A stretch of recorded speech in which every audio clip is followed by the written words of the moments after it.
Hi, this is Kathy Ganatic. I continue my series on the 36 decans of the zodiac today with Sagittarius II, the second 10 degrees of the sign.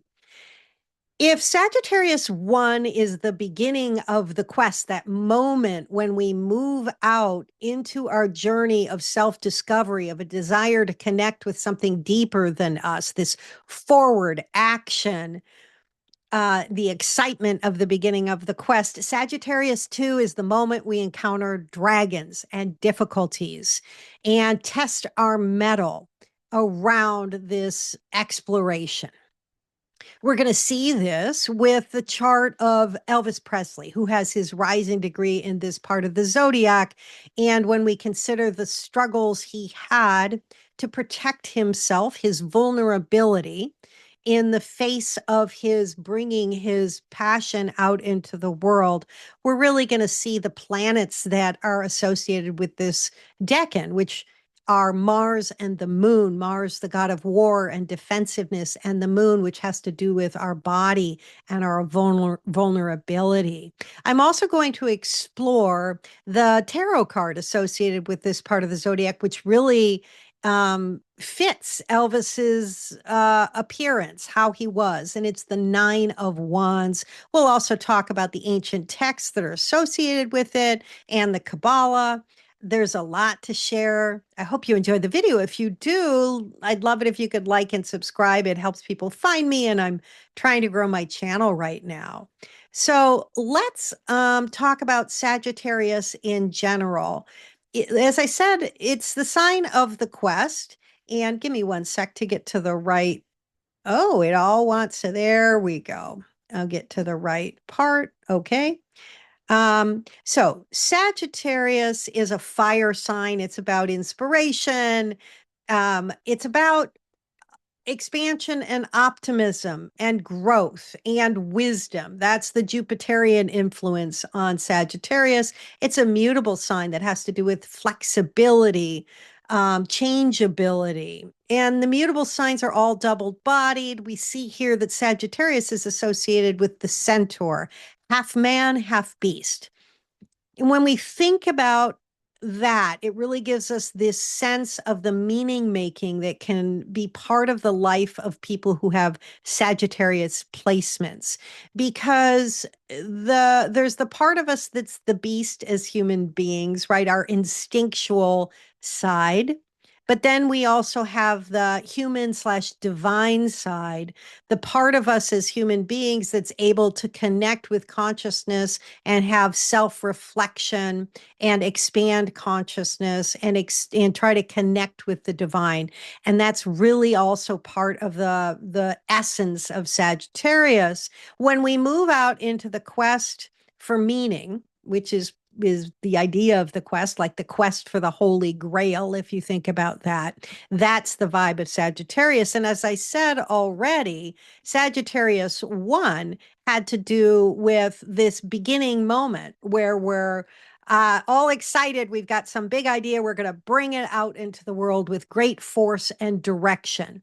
But when we get to Sagittarius II, we have different decanic rulers. Instead of having Jupiter as the ruler of the decan, along with Mercury, we're moving to Mars and the moon. And so it's not about expansion and swift movement, which is Sagittarius I.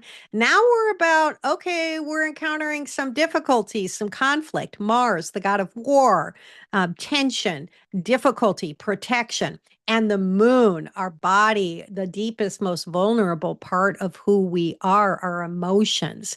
Those are the decanic rulers for this part of the zodiac. We're really going to see that exemplified in the Rider-Waite tarot card that's associated with this 10 degrees of the zodiac.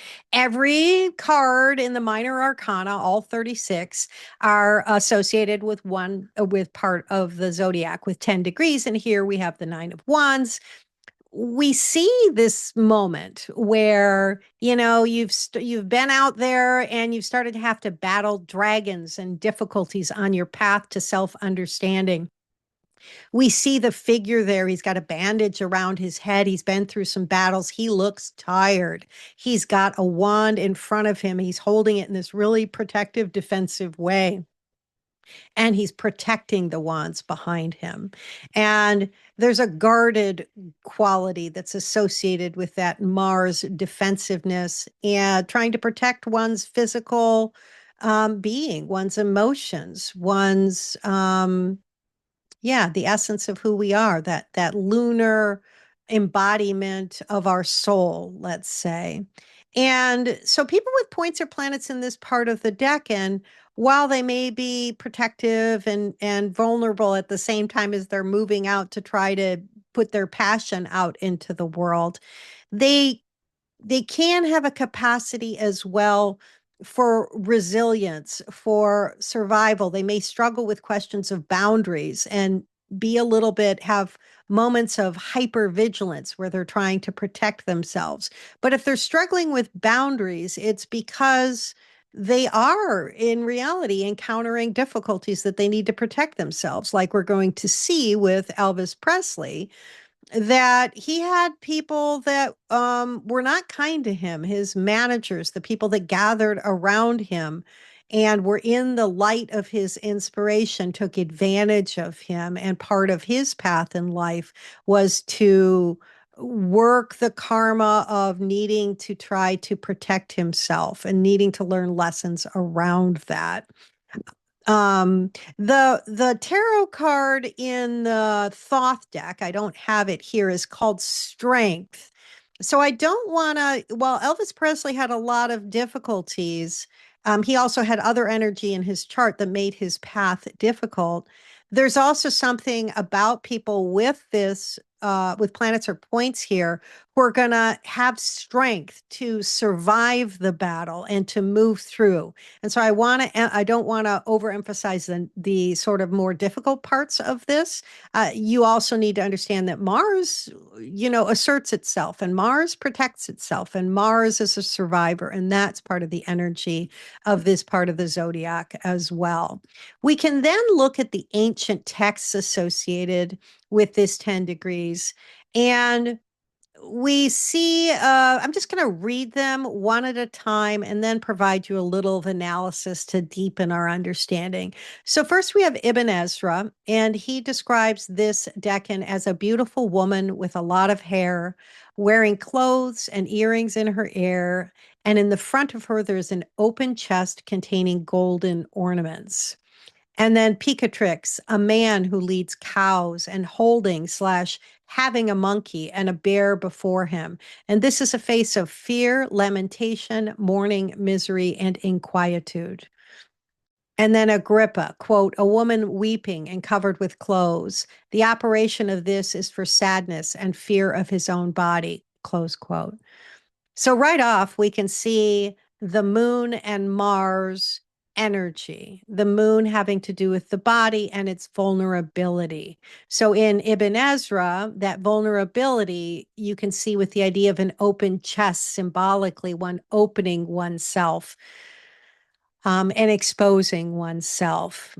And we can also see the beauty and abundance, right? That's some of the Jupiterian, expansive, optimistic, fiery part of this sign and this decan. And then when we look at the Picatrix, we see more of that lunar anxiety, the combination of moon body and Mars, perhaps wounding and conflict, leading to some fear and misery and difficulty.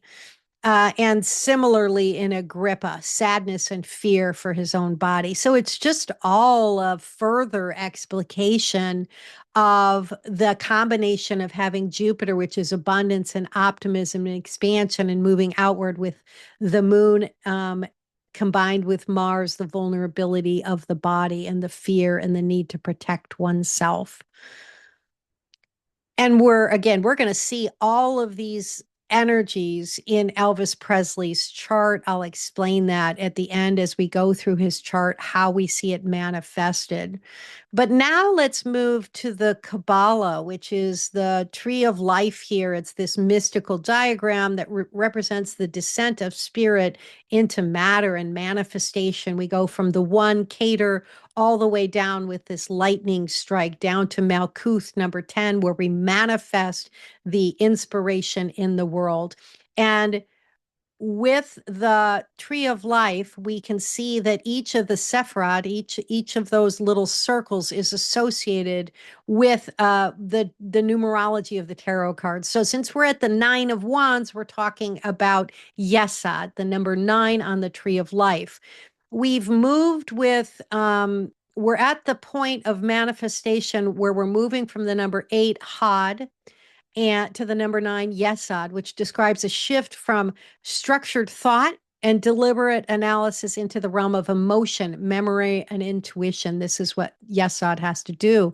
If Had is clarity, order, language, and conscious reasoning, that directed force of the 8 of Wands, Sagittarius I, into the world. I'm on the quest. I'm beginning it. Now we're in the middle of it, 9. And this inspiration is moving into the body, into the subtle realms, into the intuition, the unconscious expression, the memories that we're bringing up as we channel that thought into the actual world. It can bring up old patterns of the soul, let's say, for us to struggle and grapple with. So if the number 8 says, I define, I explain, I make sense of this. The number 9 says, I absorb, I respond, I feel this inside me. We're in the body. The body brings emotions and intuition and imagination, and that can bring up subtler levels of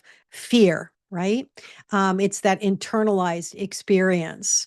So if we put all of this together with the chart of Elvis Presley, I'm going to first talk about Sagittarius II in his chart, and then I'm going to talk about some of the other energy in his chart that's just fascinating.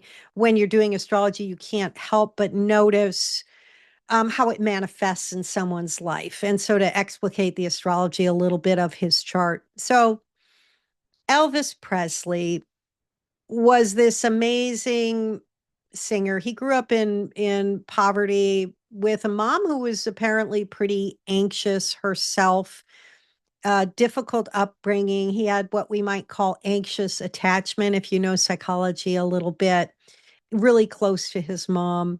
But also some of her own fears impacted and affected him. And Elvis Presley became really famous really quickly. Let's say he channeled the inspiration of Sagittarius, this deep energy, this abundance, this expansion, this optimism into his music, his Mars desire, right? Mars rules this decan as well, is expressed through his body, the moon. And so he brought the instinct, if we think about the centaur, that animal part of who we are, that Sagittarian energy, he brought that out into the world. And he exposed himself in a really vulnerable way by bringing the force of his inner nature out onto the stage. It was explosive. People, women especially, really responded to the sexual nature, not just sexual, because sex is about much more than the physical experience of sex. It's also about opening to the divine on some level. And he brought that energy out onto the stage, became very successful very quickly, and in came the people that took advantage of him, his manager among other people. Um, so he had sudden fame and overwhelm. He didn't have a strong sense of boundaries when he began his career, and um, hence he, in the middle of that quest, encountered dragons, difficulties, the need to learn the importance of protecting himself. And he had a difficult time doing that. We can see from the pictures on the screen, we see him as a young man, the gorgeous appearance. And then toward the end of his career, he developed a drug habit. The people around him did not support him appropriately. And if you even look at that picture from the last year of when he was performing, it kind of reminds you of the image of the Nine of Wands, that that worn down, world weary quality of the energy of the man with the wound around the bandage around his head, holding that stick fiercely, trying to protect himself, the hypervigilance that can come with that energy. Hypervigilance just meaning having to protect and defend oneself, or being so world weary from the battles that you've encountered along the way of the quest that you feel like all tense. And we kind of see that in that picture. Um, yeah, I can talk a little bit about all that he encountered, some of the problems he had. His manager pushed him to take on work and movies that really didn't suit who he was. He lost his sense of self. He was pushed into this punishing work schedule that damaged his health. The Vegas years when he was performing on stage really drained him physically and spiritually, but he kept performing because in some ways he didn't know how to stop. He didn't have control. Now that may have to do a little bit with the Pluto energy I'm going to talk about in a minute of his chart. So again, not everybody obviously who has planets and points in this part of the zodiac is going to suffer to the degree that he did, but we really see some of that energy of him encountering difficulties along the path in his life. There was a gentleness to who he was. That's that lunar quality of vulnerability. He had a you could say he was a sensitive soul, that lunar sensitivity, the body senses danger, etc. And yeah, I feel like I'm repeating myself a little bit. Um, so yeah, in some ways he's kind of a tragic story. At the same time, there's certain lessons or life lessons we can take from just around the idea of when we bring our dreams out in the world to manifest, the vulnerability we're all going to face when we're in the middle of the quest. So then let's just look at his birth chart to see some of the really interesting things I saw. The first thing I looked for, because I've seen this with so many singers, is I was like, I wonder if Mercury is conjunct right next to Venus in his chart. Bruce Springsteen has that. I think Tina Turner has that. I've seen it with a lot of singers, right? Because Mercury is the god of communication and Venus is the god of love and beauty and balance. So people with Mercury and Venus in their chart may have beautiful voices, beautiful capacity to sing. And then we see some of that compulsive energy around him performing, even though it was kind of killing him and the drugs were killing him, etc. With the fact that Pluto, the god of the underworld, obsession, compulsion, survival, is pretty much exactly opposite that Mercury Venus energy of being a singer, and Uranus, the planet of a desire to break free and liberation and sudden events, is in a square, a tense energy. So we see just in the expression of his chart, the expression of his life and those struggles that he encountered pretty naturally. So I hope you enjoyed the video. Feel free to drop a comment if you're somebody who has points or planets in this part of the zodiac and you want to chat about it a little bit and how it might have impacted your life. I'd love to hear about it. And I'll see you in about 10 days for Sagittarius III. Thanks.